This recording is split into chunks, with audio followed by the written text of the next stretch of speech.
por cuestiones de agenda, el señor gobernador constitucional de Colima no podrá acompañarnos en este panel. Vamos a iniciar. Sean tan amables en tomar asiento y queda con ustedes el moderador, licenciado Adrián Gallardo Landeros. Les brindamos un fuerte aplauso a nuestros panelistas, por favor. Muy buenos días a todas y a todos. Es un honor para mí participar en este panel con dos distinguidos especialistas en el tema de infraestructura. La dinámica que vamos a tener en este primer panel es que un servidor presentará los principales resultados de los foros que realizó CEMIG el año pasado y posteriormente vamos a tener una charla para profundizar en algunos de los principales temas. Una presentación que para quienes gusten se podrá compartir y también les estarán distribuyendo el resumen ejecutivo de este que es el libro resultado de los foros que tiene como título Infraestructura Sostenible 2030, Política de Infraestructura para el Crecimiento y el Bienestar. Les pido al equipo técnico que nos apoyen por favor con la presentación.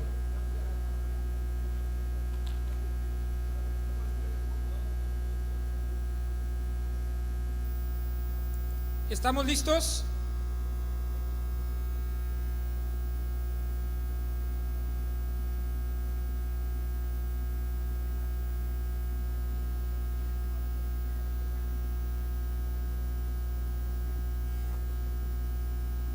Déjenme irles platicando en lo que preparan el material digital. Esa es, como ustedes saben, mostramos esta es la carátula del libro que se editó ya y que estará disponible para todas y todos. Le damos a la siguiente lámina, por favor. Como ustedes saben, el año pasado CEMIG realizó 9 foros nacionales con 23 mesas temáticas a las que asistieron 2.500 personas y ahí participaron más de 200 expertos, panelistas, expositores, organismos internacionales, funcionarios, etcétera. Y los resultados de esos foros fueron recogidos en esta propuesta que está a su disposición. ¿Seguimos? La siguiente lámina, la siguiente. El primer gran tema es ¿por qué México crece menos de lo que tiene como potencial? En los últimos 35 años, mientras que la economía mexicana creció en promedio al 2.3% anual, Chile lo hizo al doble y otros países en Asia pues al triple o más. Pero incluso comparando con la época donde México creció a mayores tasas, que fue entre los años 50 y 1970, México crecía a tasas arriba del 6%. Es decir, hoy estamos creciendo alrededor de una tercera parte de lo que lo hicimos en otro tiempo. Muchos factores explican que tengamos un crecimiento por abajo de nuestro potencial. La debilidad del Estado de Derecho, algunos rezagos en capital humano, la falta de desarrollo tecnológico. Pero hay dos factores que son poderosamente importantes para que México pueda crecer y ellos son justamente la inversión en infraestructura y la productividad, y lo vemos en la siguiente lámina. Es que lo tengo aquí el control. La línea roja muestra el comportamiento de la productividad total de los factores, es decir, con los insumos y recursos que tenemos, qué tan eficientemente usamos esos factores para producir. Y resulta que en México, en lugar de que la productividad crezca como lo están haciendo en otros países con altos crecimientos de su PIB, en México, después de un periodo de crecimiento muy importante, la productividad total de los factores empezó a decrecer. Y si se fijan, existe una correlación muy alta del 70% entre la inversión pública y la productividad. Aquí las barras grises muestran la inversión pública como porcentaje del Producto Interno Bruto. Y vean cómo después de un periodo de altos niveles de inversión pública, que fue también el periodo donde más rápido creció la economía mexicana, pues a partir de la crisis de 82, la inversión pública decrece. Llega a un mínimo histórico en 1998, cuando es 2.6% del Producto Interno Bruto, se recupera hasta más o menos 2009, donde llega a ser un 6% del PIB la inversión pública, y luego empieza poco a poco a decrecer. Y esta es una primera razón por la que México no puede crecer más rápido si tenemos tasas de inversión pública tan pequeñas. Pero además, la inversión pública termina siendo también, cuando es bien invertida, muy importante para que crezca la productividad. La limitada inversión en relación al tamaño de la economía y el hecho de que no siempre se hace de manera eficiente, evidentemente eleva los costos logísticos, que en los últimos años en México han venido creciendo. En 2000, por ejemplo, los costos logísticos se ubicaban en un 18% del Producto Interno Bruto, y hoy México tiene ya un costo logístico de más de 22% del PIB. Y eso pues nos resta mucha competitividad. Tenemos costos logísticos más altos que en Brasil, más altos que en Chile, y no se diga que en Corea del Sur, que en China o que en Singapur. Nuestros costos logísticos son casi el triple de los costos logísticos que tiene un país como Estados Unidos, con gran calidad en su infraestructura. Y vean qué peligroso es esto, porque los beneficios en competitividad que traen las reformas, por ejemplo de telecomunicaciones con insumos más baratos, o las expectativas de la reforma energética, pues se pueden diluir si no bajamos los costos logísticos. Y los costos logísticos están altos porque no tenemos un sistema de infraestructura eficiente y de la mayor calidad. Ahora, ¿cuáles son los principales retos? El primero es el nivel de inversión. No se desconoce que ha habido mucha obra, que se están haciendo grandes proyectos de infraestructura como el aeropuerto nuevo, o todas las inversiones de telecomunicaciones, o un extraordinario resultado con Escuelas al 100, que ha multiplicado por más de 5 la inversión en infraestructura educativa. Pero cuando lo ponemos comparado con el tamaño de la economía, la verdad es que estamos invirtiendo poco. Vean cómo en 2013-14 pues casi arañábamos el 5% del Producto Interno Bruto, y cómo cuando se caen los precios del petróleo crece el gasto en programas sociales, crece el gasto irreductible de pensiones, se estrecha el margen, y una variable de ajuste ha sido la inversión pública. Pero lo importante es que si hoy estamos por abajo del 3%, casi a niveles cercanos al mínimo histórico, más delicado resulta que este es el dato de inversión pública de todos los conceptos. Aquí está incluido subsidios y créditos de vivienda. Cuando vemos el porcentaje de lo que se invierte exclusivamente en infraestructura económica, la que impacta el crecimiento, es decir, energía, comunicaciones, transportes, agua, etcétera, pues el nivel es menos de 1.6% del PIB. ¿Y cómo nos comparamos? Ya no con Asia o Europa, con América Latina. Este es una publicación de una base de datos que se llama Infralatam, que la retoma el Banco Mundial, y resulta que México es el segundo país de América Latina que de 2008 a 2015 tuvo la más baja inversión en infraestructura económica. Vean, 1.6% contra el doble, 3.3% de Chile o 4% de Colombia. Ahora, no solo tenemos un problema de que estamos invirtiendo menos de lo que el país necesita para crecer, sino que hay problemas específicos, lo que le llamamos retos sectoriales de la infraestructura. Los podrán ver con detalle en el libro y en el resumen ejecutivo. Pero un gran mensaje que nos dieron los expertos en los foros es que México requiere articular de manera mucho más eficiente los diferentes modos de transporte. Es decir, hay mucho que hacer en materia de infraestructura logística y de transporte.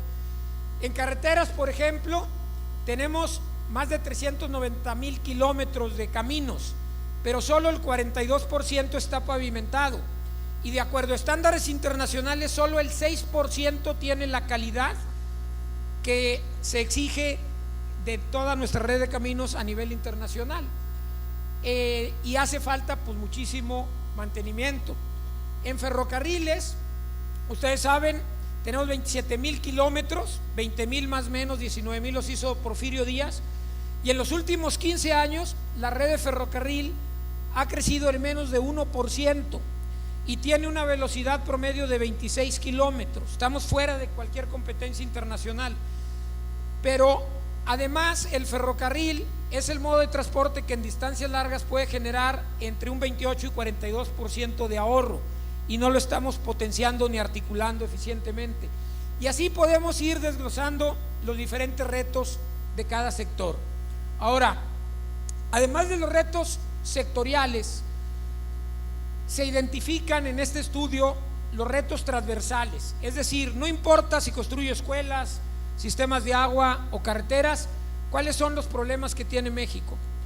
En el ciclo de infraestructura tenemos una planeación a corto plazo fragmentada, es decir, cada ejecutor de obra trae su propia película y no se construye una visión integral, y una planeación vulnerable a coyunturas políticas o económicas. En desarrollo de proyectos, aunque se ha avanzado muchísimo, también hay áreas de oportunidad, sobre todo en los gobiernos locales, para mejorar las capacidades técnicas. Hay retos serios en liberación de derechos de vía. En financiamiento, aunque hoy se exigen estudios beneficio-costo, lo cual es muy bueno, tenemos un problema de que parte importante de los recursos se asignan con criterio político, la noche antes de que se apruebe el presupuesto, y entonces no es la inversión necesariamente más eficiente. En implementación tenemos una legislación muy compleja que en aras de combatir la corrupción nos hace la vida más difícil, y no se combate la corrupción porque el problema es la impunidad y el Estado de Derecho.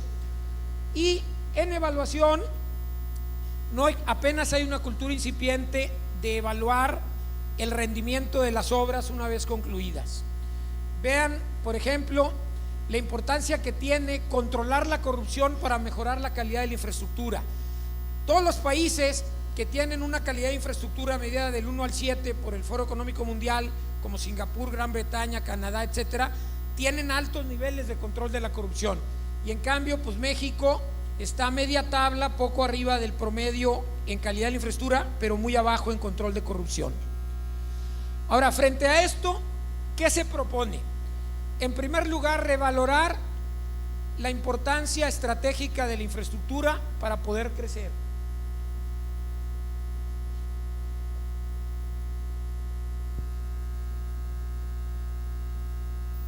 Bueno, perdón por la interrupción, era importante comentarles que les van a entregar unas papeletas para que ustedes participen con sus preguntas. Las señoritas edecanes pasan, se las entregan y las recogen, ¿verdad?, para que nuestro moderador al final haga esas preguntas.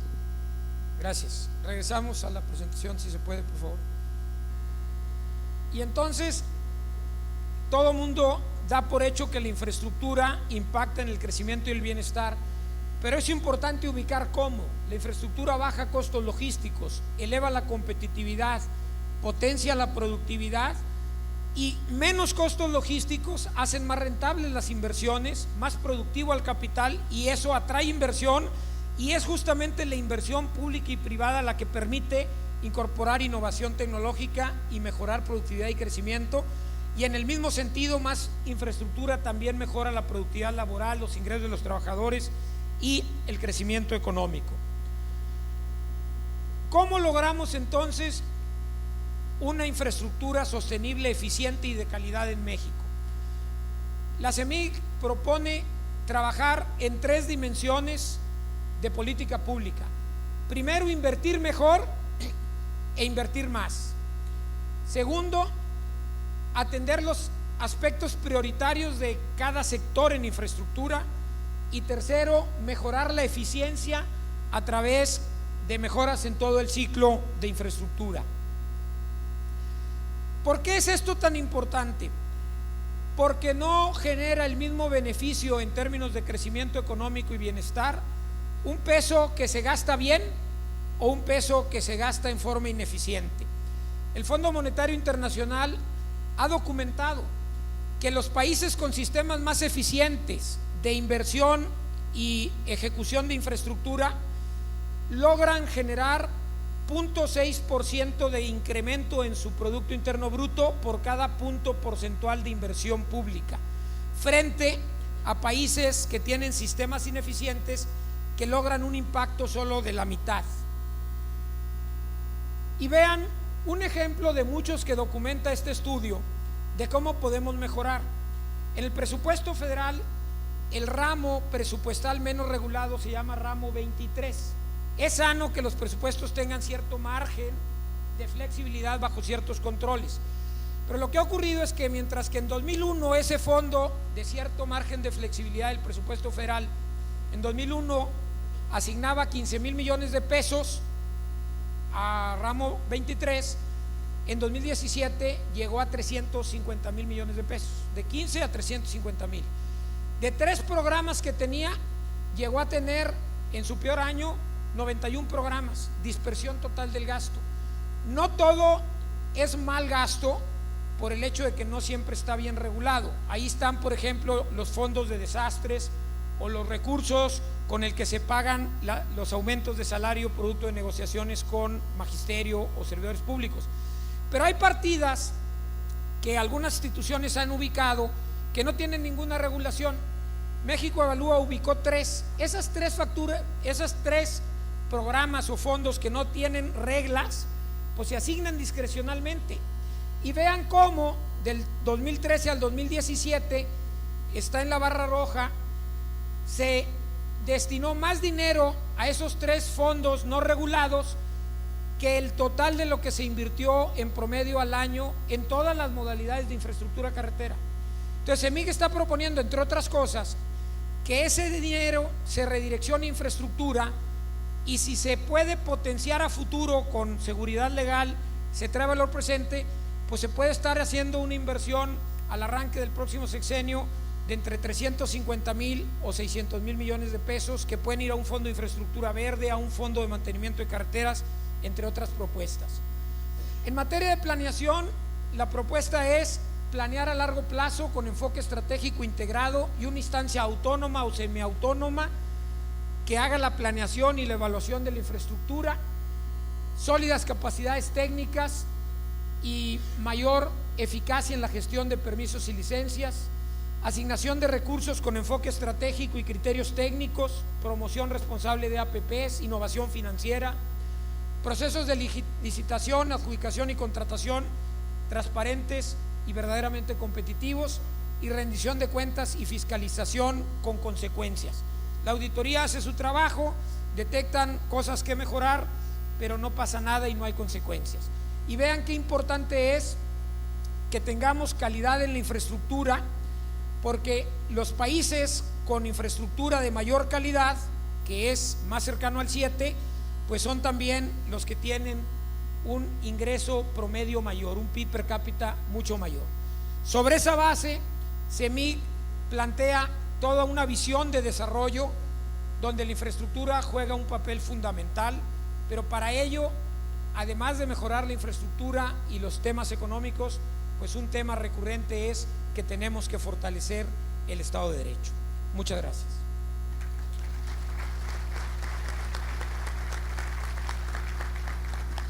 Bueno, con este antecedente quiero aprovechar que nos acompaña Mario Salazar. Como sabemos, él fue un exitoso presidente en su tiempo de la Cámara Nacional de Empresas de Consultoría y tiene mucha experiencia en temas de planeación y de infraestructura.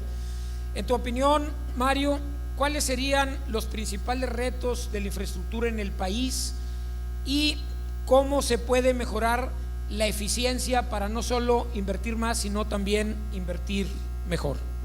Claro que sí, Adrián, muy buenos días a todos. Sin lugar a dudas, la importancia de la infraestructura ha sido comentada por Adrián hace unos minutos, y la infraestructura no constituye un fin en sí mismo, básicamente es un medio fundamental para mejorar la competitividad del país, el empleo, disminuir la desigualdad y, en fin, lograr mejorar el bienestar y la calidad de vida de todos los mexicanos. México ocupa el lugar 62 de 137 países conforme al Índice Global de Competitividad del Foro Económico Mundial en materia de infraestructura. Y si bien es cierto que este índice pudiera parecer un tema de percepción, al final del día es un indicador importante que habla de la calidad de la infraestructura. México, por su posición geográfica, por su bono demográfico, tiene un potencial enorme que podría sin duda mejorar las condiciones de su economía y con ello lograr mejorar también el bienestar de la población. Sin duda se requiere incrementar el nivel de inversión en infraestructura para lograr mejorar la competitividad del país, pero no solo basta con invertir más. Como bien decía Adrián y como concluye el estudio que hizo la CEMIC a través de los 9 foros regionales que celebró exitosamente, además se requiere invertir mejor. Invertir mejor quiere decir que los recursos escasos como son tanto el sector público como el sector privado que se inviertan en infraestructura rindan el mejor beneficio posible para la sociedad y para la economía. Y esto requiere de una mejor planeación. La Auditoría Superior de la Federación ha hecho estudios recurrentes sobre los principales proyectos de infraestructura en los que ha invertido el país en sus 3 niveles de gobierno en distintas ocasiones. En 2017 actualizó este estudio, revisó del orden de 90 proyectos de más de 100 millones de pesos invertidos en infraestructura y concluyó que en el 100% de los casos los proyectos tuvieron modificaciones de su proyecto ejecutivo, de su ingeniería de detalle, y en ningún caso se cumplió con los plazos establecidos ni con los montos de inversión que se tenían previstos. Esto tiene que ver precisamente con la planeación de las obras. Si bien es cierto que el sector de la construcción a veces tiene una imagen deteriorada porque las obras no se terminan bien ni se terminan a tiempo, tenemos que decir que cuando no se tiene una buena planeación, unos proyectos ejecutivos razonables que permitan establecer bases sensatas para poder definir plazos de ejecución, horizontes de inversión, complejidades técnicas, especificaciones que puedan establecer o que permitan a los constructores establecer precisamente plazos razonables y montos de inversión adecuados, los desfases son aún mayores. Y todos sabemos que por más bien que esté desarrollado un proyecto ejecutivo, este siempre tendrá variaciones por cuestiones que no pudieron ser previstas, pero variaciones dentro de rangos razonables que son totalmente distintos a los que en la práctica el día de hoy conocemos. Entonces, un tema importante en materia de planeación, hablando de los proyectos en particular, es invertir mejor precisamente en los estudios, en los proyectos, en todos los servicios relacionados con la obra pública, que también es un tema fundamental decir, tienen que ver con conocimiento, con capacidad, con experiencia y con talento, y que no se pueden mercantilizar como ocurre hoy en día. Hoy por hoy a las empresas de proyectos se les paga al costo más bajo, con plazos de ejecución muy limitados, que no permiten explorar alternativas, costo-beneficio para establecer cuál es la mejor solución para que una obra se lleve a cabo, procedimientos de construcción razonables. Y el pagar bajo los proyectos también limita a las empresas de ingeniería para que puedan invertir en sus recursos, desarrollar talento, desarrollar innovación, hacer ingeniería de valor, que es bien importante para que las obras se puedan ejecutar. Entonces, este es un tema que también resulta fundamental en materia de planeación para poder invertir mejor y tener recursos razonables y proyectos razonables. Y esto tiene que ver con los proyectos en particular. Pero un tema fundamental en donde como país tenemos una asignatura pendiente es en la visión. La visión de los proyectos de infraestructura hoy por hoy es una visión de corto plazo que se restringe a periodos sexenales, y como todos sabemos, el Programa Nacional de Infraestructura, que emana del Plan Nacional de Desarrollo, porque así lo mandata la Constitución, pues tiene una visión de 6 años.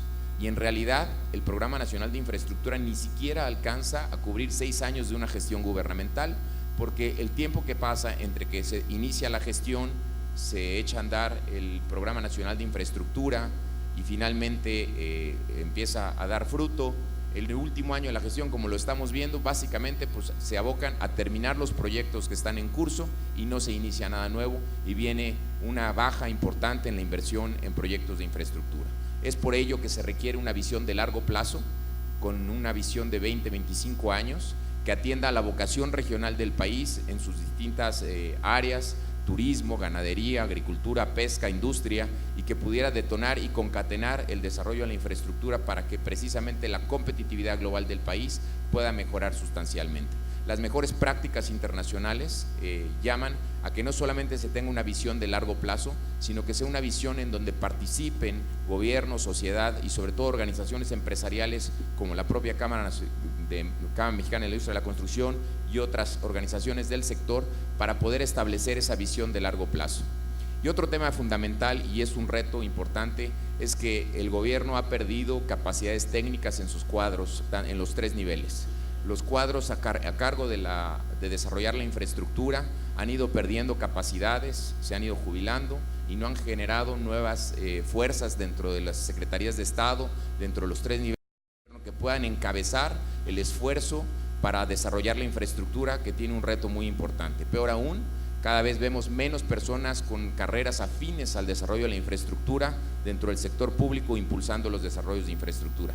Y concluyo esta participación haciendo el símil: como somos los ingenieros civiles muy estructurados y tenemos una gran capacidad de planeación, es tanto como si le pidiéramos al presidente de la República que el presidente de la Suprema Corte de Justicia de la Nación fuera un ingeniero civil. Claro que diría que estamos locos, ¿verdad? Pues igualmente, para el desarrollo de la infraestructura se requiere gente que entienda de la complejidad técnica, de los retos que reviste la infraestructura, y que precisamente no solamente basta con tener una carrera afín, sino que tengan un perfil y una carrera en donde conozcan y entiendan la complejidad y el reto que representa impulsar la infraestructura desde su planeación, su desarrollo y la operación y mantenimiento de la misma. Muchas gracias, Mario. Quiero aprovechar la presencia del ingeniero Alberto Pérez Jácome. Como sabemos, él es director general de Hermes Infraestructura, y en tal función conoces, Alberto, muy bien la importancia del financiamiento para hacer infraestructura y las ventajas que tienen los esquemas de asociación público-privada. Pero también sabemos que ni todos los gobiernos, particularmente a nivel subnacional, ni todas las empresas cuentan con las capacidades técnicas para participar y desarrollar este tipo de esquemas. Por otro lado, pues hay muchos instrumentos. Un gran ejemplo es el Fondo Nacional de Infraestructura, donde existen recursos y en ocasiones pues no se aprovechan. En tu opinión, ¿hacen falta recursos para infraestructura o hacen falta buenos proyectos? ¿Y cómo puede México aprovechar mejor las oportunidades de las APPs y de la innovación financiera?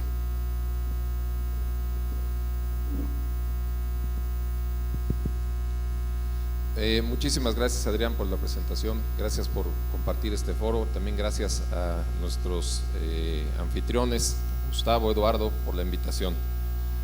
Mira, efectivamente el tema de las APPs ha cobrado mucha relevancia recientemente. Como dijo bien el secretario Ruiz Esparza en su ponencia, se encontró la metodología de las APPs como una manera de contrarrestar la falta de liquidez en el corto plazo del país. El país es un país muy solvente, lo sabemos, pero por los ciclos macroeconómicos en algunos ejercicios presupuestales no se cuenta con el recurso. Entonces el APP cobra mucha relevancia, pero yo me quiero ir un paso atrás para entender un poco la diferencia, porque creo que nos hace falta a todos tener el conocimiento de qué es. Oímos primero concesiones. Está muy fácil decir, oye, el tren México-Toluca, ¿por qué nos está costando? ¿Por qué no se lo dieron a alguien que lo concesionara y lo explotara comercialmente? Y la respuesta es muy sencilla: los costos de desarrollo de ese tipo de infraestructura jamás los recuperarías a través de tarifa. Son proyectos deficitarios que requieren de una aportación, en este caso fue de la Federación a través del PEF, y eventualmente si el gobierno decide concesionarlo, y se lo entregan a un operador, el operador ya no tiene que haber hecho esa inversión y ya puede comercialmente ver ahí sí la explotación a través de la tarifa. Entonces decías tú, si hace falta recursos, híjole, siempre hacen falta. Yo creo que en la medida que tengamos recursos para poder hacer aportaciones a los proyectos deficitarios que ya después se conviertan en un proyecto que genere ingresos y que con eso se pague, siempre es bienvenido. Ahorita regreso al tema del Fonadín. Faltan proyectos, pues sí, también faltan proyectos y coincido contigo, en México tenemos una planeación que nos gustaría fuera más robusta, que fuera de 10, 20, 30 años, pero desafortunadamente, y no lo veo en el corto plazo cambiando, la agenda política siempre dicta las prioridades. Entonces nos vemos en situaciones en las que llegamos, hay una prioridad distinta, en vez de tomar el banco de proyectos que existe, ver cuáles están listos, cuáles están ya a nivel de licitarse, empezamos nuevamente, tenemos las prisas, sacamos algo y eso tiene una consecuencia muy grave porque los proyectos que no tienen esa adecuación, esa adecuada planeación, son muy susceptibles en estos cambios que también mencionas y suceden siempre, pues va a haber interrupciones y en el momento que está interrumpida una obra, tienes maquinarias paradas, tienes gente ociosa y eso, pues eso cuesta. Y en el momento que tú pretendes como contratista cobrar esos recursos ociosos, empieza el fantasma que nos está atacando el sector, el de la corrupción. Entonces, y vean cómo no es un tema de corrupción, es simplemente una realidad que tú asumes, estás trabajando y desafortunadamente, como decía un buen amigo de la industria que no pudo estar el día de hoy, dice, cuando yo esté grande le voy a decir a mis nietos que tocaba el piano en un establecimiento de caballeros, porque le da pena decir que fue contratista. Y esto es una tragedia lo que estamos viviendo, y sin llegar a esa exageración, pero sí es cierto, porque lo común es, apenas se habla de obra pública, estás comentando, no hombre, pues cuánto habrá dejado ese puente, y cuánto habrá dejado esa carretera, y es que son unos corruptos. Y eso está haciendo que gente como nosotros, que nos gusta y nos apasiona el tema de infraestructura, estemos apartándonos gradualmente. Yo no sé si los estudiantes que están viendo todo esto en los medios, pues ya les da pena meterse a un sector indispensable para el crecimiento del país. Y esto, me comentabas también de la Auditoría Superior de la Federación. Yo creo que está muy bien que tengamos órganos fiscalizadores, etcétera, pero cuando llega la auditoría, hace una revisión y detecta que hubo 3 días parada la máquina y la gente, entonces lo único que hace es hacer una observación. No quiere decir que hubo corrupción, pero eso es lo que los medios de comunicación toman. Un pago de lo indebido, tantas observaciones por 10,000 millones de pesos, y ese es el encabezado. Y otra vez, eso es una espiral que contamina. Regreso a la parte de financiamiento. Mira, yo creo que consejo para estados, municipios, primero es todo lo que tú financias con una APP que no tiene una fuente de ingresos propia para el contratista, pues lo tienes que pagar. Entonces el primer paso es saber con qué garantía cuentas como estado, como municipio, la propia federación, para pagarle, porque al final del día quien vaya a aportar los recursos el día 1 para hacer la construcción del tema, por lo general se apalancan con la banca y la banca te va a pedir que tengas una solvencia del otro lado. Ese es invariablemente el punto de partida y desafortunadamente es lo último que ven. Yo siempre veo y ves a los promotores, ya están imaginándose su tren, ya están imaginándose su planta de tratamiento, dices perfecto, pero ¿cómo me la vas a pagar? No, es que fíjate de los peajes, bueno, no da los peajes, pero algún otro tema como la planta, no, pues es que me voy a comprometer a pagarte por cada metro cúbico, pues sí, pero si tú sales en 3 o en 6 años, ¿quién me lo va a pagar? Necesito una garantía que esté atrás, y ahí es donde sí vienen efectivamente muchos esquemas. Tienen que tener la voluntad de hacerlo, la voluntad de buscar qué afectas, si tienes el impuesto a tu nómina, si tienes remanentes de participaciones federales, tengas lo que tengas, tienes que crear un instrumento sólido para garantizar que los compromisos a los que te estás comprometiendo, redundante, los vas a poder honrar en el periodo. Y con eso es el punto de partida. La flexibilidad, yo creo que caben los municipios perfectamente. Ya estamos viendo casos de luminarias. Es un caso totalmente práctico y sencillo. Si estás consumiendo mucho porque consumes focos de tecnología anterior, haz una inversión fuerte y en 3 o 4 años se paga. El chiste es tener, insisto, la garantía de pago. Sobre el mismo tema de APPs, Alberto, nos hace una pregunta. Andrés Tapia es el representante de la Comisión de Infraestructura de la Conferencia Nacional de Gobernadores, quienes, por cierto, de manera muy profesional y sistemática están integrando una cartera de proyectos de infraestructura con un liderazgo muy significado del gobernador de Baja California y del gobernador de Durango. Y Andrés pregunta, Alberto, ¿cuál es la estrategia que se debe seguir para socializar las obras mediante financiamiento APP? Porque en ocasiones tienen problemas de implementación por asuntos sociales. La gente en ocasiones reacciona radicalmente y frena estos proyectos. Si pudieras hacernos algún comentario puntual para atender esta pregunta. Muchas gracias. Es muy relevante la pregunta, sobre todo con el punto que estaba yo comentando hace un momento. Y ahí les va un ejemplo. Una planta de tratamiento de agua, cuya inversión, digamos que vale 2,000 millones de pesos. Y el contrato APP implica operarla durante 20 o 25 años. Estarle trayendo consumibles, cloros, refacciones, el personal, el costo de la electricidad. Y todo eso, cuando tú lo ves en el contexto de lo que es el contrato que se firma, pues puede irse 4 veces el monto de la inversión inicial. Entonces estamos hablando que es un contrato de 8,000 millones de pesos. Desafortunadamente, en estos temas de percepción social, lo que se capta es increíble, es una planta que vale 4 veces. Aquí está una cotización que se hizo en Texas de una planta de la misma dimensión y vale la 4ª parte. Pues sí, efectivamente, en términos de inversión no puedes comparar una cosa de operación, y eso es uno de los principales obstáculos que se están viviendo. Cualquier proyecto APP bien estructurado debe tener un componente de operación, si no también pierdes la esencia del APP. No solamente es utilizarlo como una manera de tener el recurso hoy y pagarlo a plazos, sino también es una manera de alinear los incentivos de quien está haciendo la inversión. Me voy a los ejemplos de carreteras. Históricamente el mantenimiento de las carreteras se ha hecho mediante contratos anuales, se hacen por fragmentos y hay que hacer fresado, bacheo, reencarpetado, etcétera. Ahí existe un incentivo perverso de hacer las cosas con el mínimo detalle, pues para que el próximo año haya chamba otra vez. Si lo haces demasiado bien, es como el peluquero que te deja muy cortito y ya no vas a ir el siguiente mes. Es justamente lo contrario la filosofía del APP. En estos, quien llega y quien hace la inversión está pensando en cómo maximizar, y no se va a dar un balazo al pie ahorrándose 2 centavos en la carpeta asfáltica. Y ahí es donde viene la innovación, la ingeniería de valor, etcétera. ¿Cómo le hacemos? Pues yo digo, primero atreviéndose, obviamente, que tengan la voluntad política de hacer las cosas.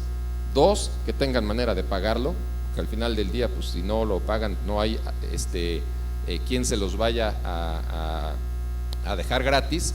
Pero ahí entra el Fonadín. El Fonadín sí está aportando los recursos para que la aportación que pague la entidad contratante sea pues más reducida, y con eso sí le puede alcanzar en sus finanzas. Y tercero, en cuanto a estructuración, creo que ya tenemos, estoy seguro, ya tenemos en México una buena cartera de proyectos. Hay equipos de consultores, tú que conoces muy bien, especializados. Yo les diría, acérquense a estos. No es inventar el hilo negro, hay bases de licitación estandarizadas, hay criterios de evaluación, hay parámetros de calificación, y creo que puede ser un ejercicio mucho más expedito de lo que era hace varios años. Muchas gracias, Alberto. Han estado llegando muchas y buenas preguntas, vamos a tratar de armonizarlas con el guión que construimos. Un tema muy importante, Mario, es el que tiene que ver con la gobernanza del sector de infraestructura. Algunos países muy exitosos como Australia, como Reino Unido o como Corea del Sur han logrado crear una instancia autónoma o semiautónoma que identifica las necesidades de infraestructura en forma integral y luego se las transmite al gobierno, a los ejecutores de obra, para que le propongan soluciones. Y entonces tú tienes una instancia que con visión integral articula la planeación a muy largo plazo, las necesidades de infraestructura, y luego hace la evaluación. En tu opinión, ¿crees que un modelo de este tipo sería útil para México? Primera parte de la pregunta. Y la segunda, aquí Claudio Flores y Jorge García hacen énfasis en cuál es el papel del sector privado en las inversiones y desarrollo de infraestructura a propósito de las reformas y de los esquemas APP. Bueno, sin lugar a dudas, un esquema de este tipo, como mencionas, indudablemente sería útil porque ha probado su utilidad en otros países. En Reino Unido, por ejemplo, la Infrastructure and Project Authority es la que se encarga, que depende del Departamento del Tesoro, de establecer las necesidades, de priorizar los proyectos y de ver que no solamente los proyectos sean prioritarios, sino que sean pertinentes, que no sean ocurrencias, y evidentemente se hace un análisis desde el punto de vista costo-beneficio, no solamente económico, sino también social, para que puedan invertirse con un orden lógico y con una relevancia importante. Entonces yo considero que un esquema de este tipo indudablemente es hacia donde debería de tender México. Quizás tener un INEGI o un órgano como el INEGI que fuera autónomo, que tuviera una visión totalmente ajena a los intereses particulares de secretarías, estados, municipios, que pudiera ver al país como un todo y con una visión de mediano y largo plazo. Otro tema importante y que preocupa desde luego es la corrupción. La entrada en vigor del Sistema Nacional Anticorrupción el 19 de julio del año pasado y de sus leyes secundarias, creo que es un buen primer paso y que debemos todos de buscar que realmente rinda fruto para el país en materia de transparencia, en materia de integridad, sobre todo en una industria como la nuestra. Y eso es fundamental para que el país pueda transitar, no solamente hacer mejores inversiones prioritarias y pertinentes, sino también inversiones mucho más eficientes. Y la segunda parte de la pregunta es el papel de la IP en el desarrollo de infraestructura y de inversiones a propósito de reformas como la energética y la de telecom. Bueno, como bien lo comentaba Alberto, desde luego complementar la inversión, los recursos escasos del Estado a través de la inversión privada resulta fundamental, pero evidentemente no puede ser la solución. Las mejores prácticas internacionales hablan de que las APPs deben de rondar entre un 10 y un 20% de la inversión total en infraestructura, no puede ser más que eso.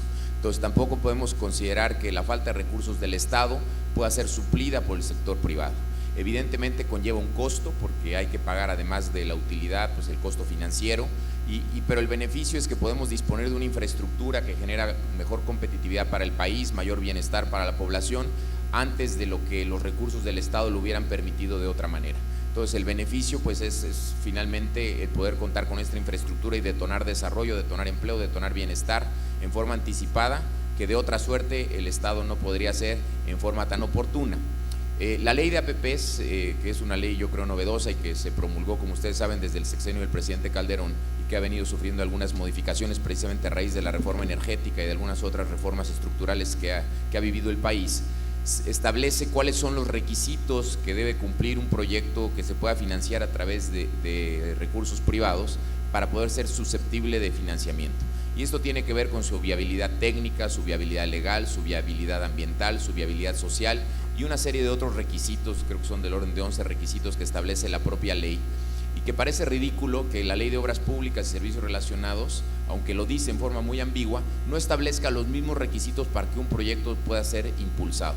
Porque al final del día lo único que cambia la ley de APPs es la fuente de financiamiento de la infraestructura, más no la complejidad ni los requisitos que debería cumplir un proyecto para poder ser impulsado. En consecuencia, resulta fundamental, sí, la participación del sector privado, porque ayuda a contar con infraestructura en forma más oportuna, pero al final del día también pues tenemos que entender que esto está acotado y limitado hasta un cierto nivel de inversión y con unos requisitos que están muy bien establecidos y que precisamente conllevan un esfuerzo de planeación importante. Y quizás uno de los beneficios de las APPs es que precisamente como no solamente incluye la inversión en infraestructura, sino como también comentaba Alberto, la operación y el mantenimiento durante un cierto plazo, esto conlleva que la fuente de repago surta efecto única y exclusivamente si los estándares de desempeño que están establecidos en el contrato se cumplen en sus términos. Y esto obliga a que quien invierte en un proyecto de APP no solamente cuide la inversión inicial, sino que pueda tener una visión de largo plazo para que precisamente los costos de operación y mantenimiento que él va a tener que afrontar durante el periodo de la concesión pues sean razonables a efecto de que la fuente de retorno surta efecto y además de que pueda recuperar la inversión. Pero no solo basta con el inversionista o con quien se queda con la concesión, sino que también tenemos el sector financiero, que forma parte muy importante de los proyectos de APPs, y que para que pueda invertir recursos financieros en un proyecto de infraestructura tiene que tener garantizada la fuente de repago, y esto evidentemente obliga doblemente al inversionista y a quien recibe el financiamiento a que el recurso que va a recibir y que debe invertir cumpla con el cometido, con las proyecciones financieras, con los estándares de desempeño, para que precisamente pueda cumplirse el ciclo de inversión. Y siguiendo con APPs, Jorge Tovar enfatiza la preocupación por el rechazo social que en ocasiones generan los proyectos APP. Aquí déjenme les comparto una experiencia trabajando con un estado. Una vez que se construyó el marco jurídico para darle certeza legal a las APP, se discutió mucho qué proyecto impulsar. En ocasiones el primer error es que estamos impulsando proyectos que el problema no es la modalidad como sea APP o obra pública, sino la obra. Cuando vemos que no tienen recursos los estados, con todo respeto, y lo destinan a un edificio gubernamental que es poco productivo, a diferencia, en la experiencia que les comparto, se identificó cuál es la necesidad más sentida de la gente, y resultó que la gente quería 10 carreteras estatales. Y el primer APP que se hizo en ese estado fueron 10 carreteras estatales de concreto hidráulico en una licitación muy exitosa, y en menos de un año la obra estaba realizada. Y ahí también es muy importante cuidar el equilibrio en la asignación de riesgos, porque en ocasiones llega quien legítimamente quiere hacer un negocio y le plantea a las autoridades un esquema que de entrada está muy desequilibrado, y la prisa de hacer la obra hace que le falten el respeto a lo que también nos están señalando en las preguntas, la importancia de invertirle tiempo, recursos y, como lo dijo Alberto, apoyo profesional a la planeación y a la ejecución de proyectos. Entonces hay que distinguir entre el rechazo social a la obra en sí, que en ocasiones no se justifica, de lo que es la modalidad. Retomando las preguntas, hay dos temas recurrentes que coinciden con la pregunta que habíamos planeado para Alberto. El énfasis en que tenemos corrupción y que la solución que se le ha buscado desde hace décadas es regular más, lo cual abre más márgenes de discrecionalidad, y en lugar de que la corrupción vaya para abajo, va para arriba, pero complica la ejecución de obra, la rentabilidad de los proyectos. Y entonces nos preguntan, ¿en realidad va en serio el gobierno? ¿Qué hay que hacer con el sistema anticorrupción? Muchas preguntas en esa línea, Alberto. Y por otro lado, quienes recomiendan que hay que poner el énfasis en la planeación y en el desarrollo de proyectos para no lamentar los problemas de implementación. En tu opinión, ¿cómo podemos atender estas prioridades y cuál es el papel del sector privado? Empresas como Hermes Infraestructura pues tienen seguramente algunas prácticas exitosas que vale la pena compartir para combatir la corrupción también desde el sector privado y para remover obstáculos en materia regulatoria. ¿Qué buenas prácticas nos puedes compartir, Alberto, para mejorar la eficiencia, combatiendo corrupción y mejorando y superando todos los retos regulatorios? Todo gusto. Efectivamente, la cuestión de corrupción, como les decía yo, es un fantasma que nos está rodeando en el sector y se crea por muchas razones. Una de estas es la planeación. ¿Cuántas veces no vemos una licitación de obra pública, sale el concurso y de repente pues empieza la competencia feroz? Los que sabemos de este sector inmediatamente hacemos una conclusión: es imposible que los primeros 10 puedan salir en precio. Es imposible, porque las cosas cuestan lo que cuestan, no hay de otra, ¿no? Y sin embargo, si la planeación no fue adecuada y el proyecto está incompleto, ahí se presta a las modificaciones, a las optimizaciones, a los reclamos, y entonces entramos en una dinámica perversa, porque también del otro lado, del lado del funcionario, que tiene temor en decir: yo no me atrevo a asignar una obra al lugar 17avo, porque el 17 es el que, a juicio profesional de los funcionarios, es el que puede sacarla en tiempo. No, entonces ¿sabes qué? Vamos a dársela a otros en niveles más bajos, y ahí empieza el problema, porque se tiene que ir recuperando. Entonces caemos en una espiral, y después, si no estás en esos 10 primeros, no vas a conseguir obra, y así sucesivamente. ¿Cómo se puede romper? Pues hay varias maneras. Les voy a contar un caso de éxito en un tema que también es un tema prioritario para el país, que es la gestión del agua. De todos los ayuntamientos, es un tema municipal, como saben ustedes, todos los ayuntamientos del país son 5 sistemas que tienen un esquema formal de asociación, de concesión con los privados. Cancún, Aguascalientes, ahora Veracruz, tanto Boca del Río, Medellín y Veracruz, Puebla y Torreón. 5 de cuántos, Manuel, son cientos, miles de organismos. El caso que les platico es un caso de Hermes, en donde tenemos la gestión integral del agua de Puebla desde hace 4 años. Recibimos la obligación de proveer el servicio y también pues, vamos a la explotación desde extracción, potabilización, cobranza. Y muy rápido para decirles, automáticamente los incentivos están alineados. Si yo quiero cobrar, tengo que dar agua. Si voy a dar agua, necesito meter infraestructura, corregir fugas, reducir tandeos. Si quiero cobrar, tengo que tener un sistema eficiente de cobranza, un sistema comercial.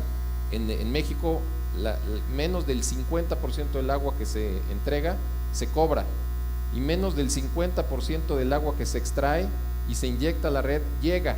Esa es la eficiencia física. Cuando multiplica uno la eficiencia física por la comercial, 25% del agua que extraemos se cobra.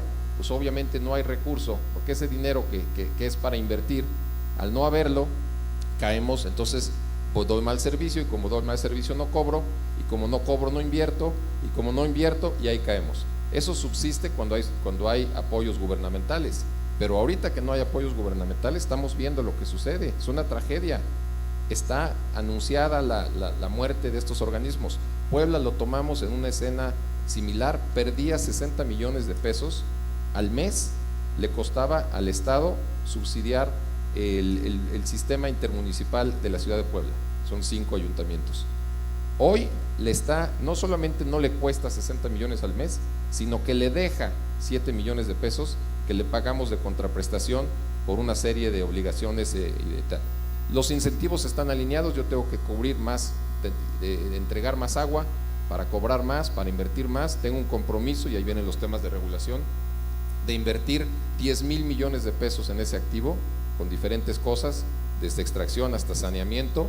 Y si no lo hago, pues dejo de tener otra vez mis ingresos y estoy corriendo yo el riesgo comercial. Le dejo de costar al gobierno el tema del agua, y obviamente empiezas con eficiencias, reduces el número de personal, ya no tienes 8 personas por cada 1000 tomas como en muchos organismos, tenemos 2 personas por cada 1000, empiezas a innovar, empiezas a automatizar y vas haciendo las cosas gradualmente. Es un proceso que seguramente se llevará al menos una década más para poder estar en el momento donde estamos, pero creo que es un buen ejemplo de cómo se puede, a través de la inversión de iniciativa privada, en transformar una necesidad como es el agua. Muchas gracias, Alberto. Vamos a una última pregunta, para ambos. Todos sabemos que el impacto de la caída en los precios del petróleo y la reducción de la producción pues le pegó durísimo a las finanzas públicas. De representar más de 8 puntos del PIB, los ingresos petroleros pasaron a 3.5, y acumúlenle año con año, pues es terrible.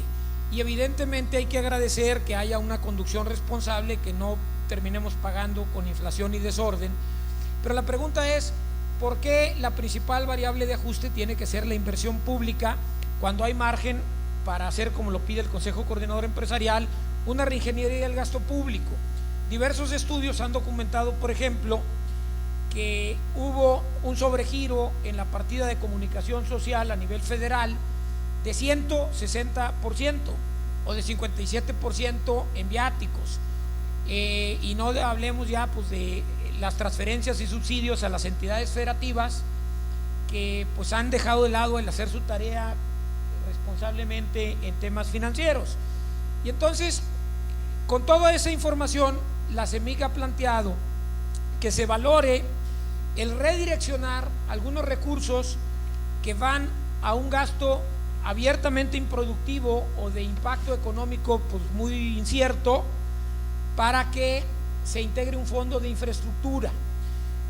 Algunas corridas que tan solo la parte mucho más discrecional dentro de la gran bolsa de ramo 23, pues nos podría dar al año como 60,000 millones de pesos, y si eso se liga a un pequeño porcentaje de la recaudación federal participable, como hay otros fondos federales, le da certidumbre legal de que cada año vas a tener ese dinero, y eso te permite proyectarlo a futuro, traerlo a valor presente mediante una ingeniería financiera sencilla, y entonces el próximo gobierno puede empezar destinando la mitad de ese recurso nada más, 350,000 millones. ¿A qué debería destinarse este recurso? Por un lado, pues hay necesidades de infraestructura logística y de transporte.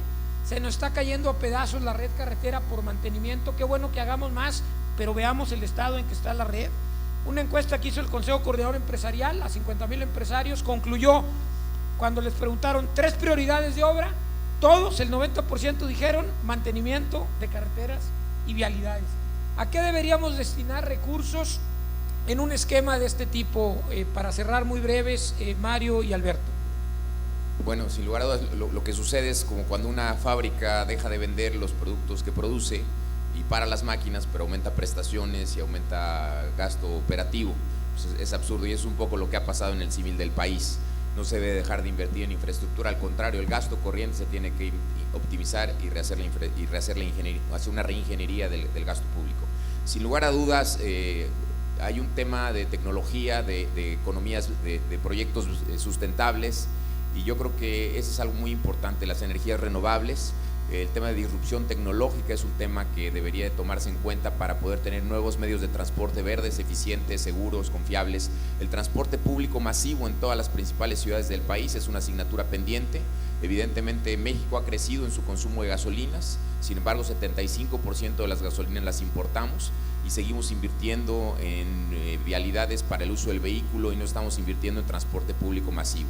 El tema del agua es un tema de seguridad nacional. Sabemos que en Ciudad del Cabo el próximo mes de abril pudiera llegar al día cero y ser la primera ciudad del mundo que se quede sin agua, y es un tema de seguridad nacional que, como bien decía Alberto, no solamente no se está utilizando ni planeando eficientemente, sino que hay una gran ineficiencia que está generando un dispendio de recursos que sí tenemos, aunque sean escasos, y que ni siquiera estamos logrando aprovechar a un nivel de competitividad razonable. El transísmico, para terminar, creo que se ha hablado muchos años del transísmico, de la posibilidad de conectar el Golfo con el Océano Pacífico, y hoy, a la luz de la renegociación del Tratado de Libre Comercio, realmente con América del Norte, el comercio con Asia y con Europa se vuelve fundamental para el país, y el contar con un transporte eficiente de carga, pasajeros, a través del transísmico podría poner a México en una condición de competitividad comercial internacional mucho mayor, y hoy existen alternativas como Hyperloop, que podría ser un transporte eficiente, seguro, rápido, para poder aprovechar los derechos de vía existente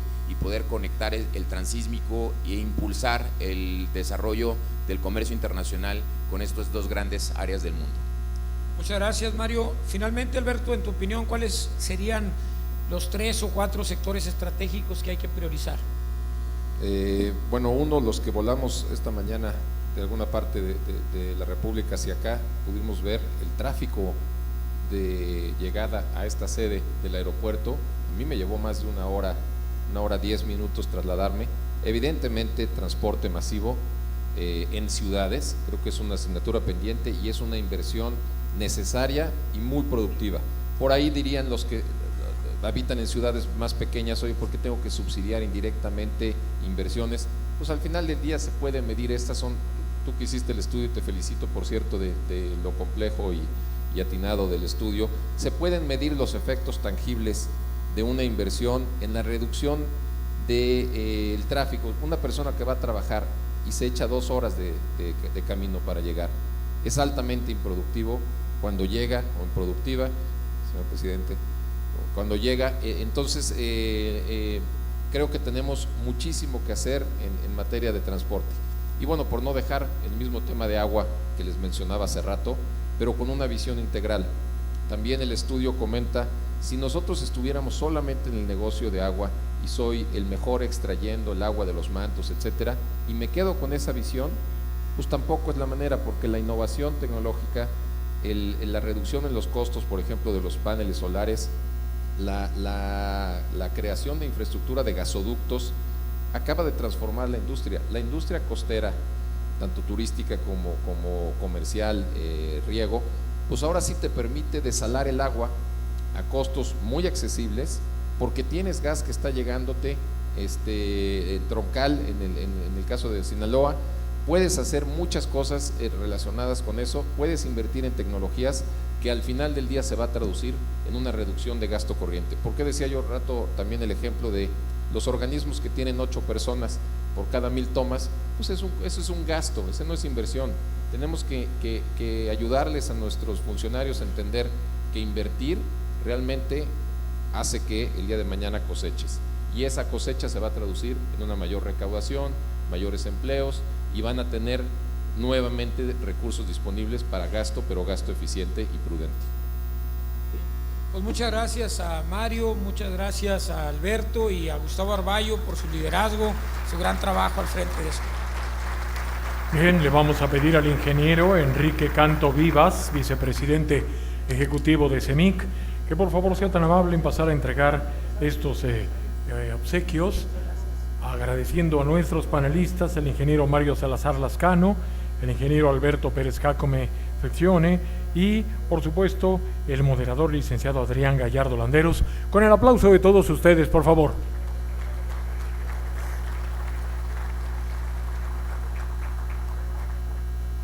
Bien, vamos a prepararnos para nuestro siguiente panel, porque el tiempo apremia. La sesión 2, hacia una nueva cultura de la contratación. El objetivo es promover las acciones necesarias para combatir de manera frontal la corrupción y la impunidad en los procesos de contratación y ejecución de la infraestructura, más allá de la transparencia y rendición de cuentas. Ese es el objetivo de este segundo panel. Le brindamos un fuerte aplauso, por favor, a los participantes de la sesión número 1. Muchas gracias. Muchísimas gracias.